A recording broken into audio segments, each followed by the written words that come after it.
This is Steve Ridgel. I need to say up front, I'm not really a soccer fan.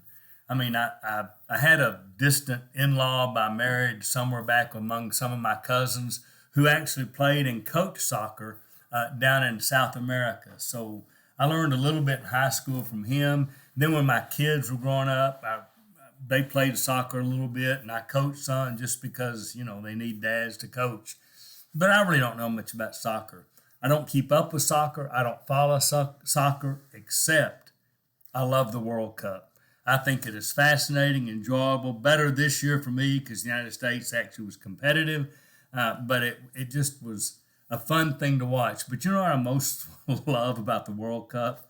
I love the crazy fans. And you know where I'm probably going to go with this, but sometimes I think there's some lessons for me to learn as a Christian from soccer fans. Now you're going, how in the world is that? One thing is they are so passionate for the cause.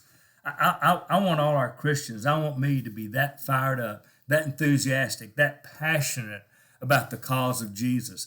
A lot of those fans spent a lot of money, and unless they were all rich, and I don't think they all were, they did some sacrifice to get to travel to the World Cup. I think that's fantastic. I love that. I think we need to invest more in the kingdom. Are we willing to sacrifice things for the good of the kingdom? I love those fans because they are cheering on the work of the team. Now, I want to be careful here. I'm not saying Christians don't work, that all we need to do is cheer on. But I'm not talking about Christians cheering on the work of the ministers or the elders, or I'm talking about Christians cheering on the work of God. We need to be celebrating, embracing, cheering on what God is doing in this world. We need to be giving Him glory. We need to be talking about it. We need to be enthusiastic about it. And I think that matters. But I also think those fans are doing their part the best they can to participate in the game, to help in the victory. They cheer at the right times. They know when to exhort their team. I don't ever hear World Cup fans boo their team. Maybe they do, but I don't ever hear it.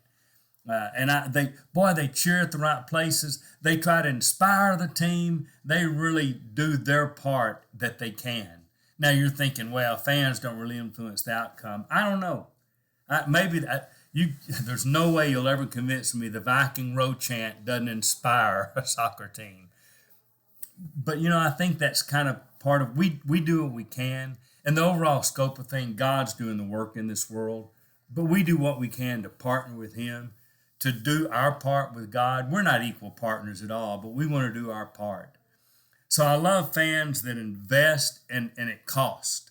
I love fans that are enthusiastic and unabashedly cheering on their team, the work being done.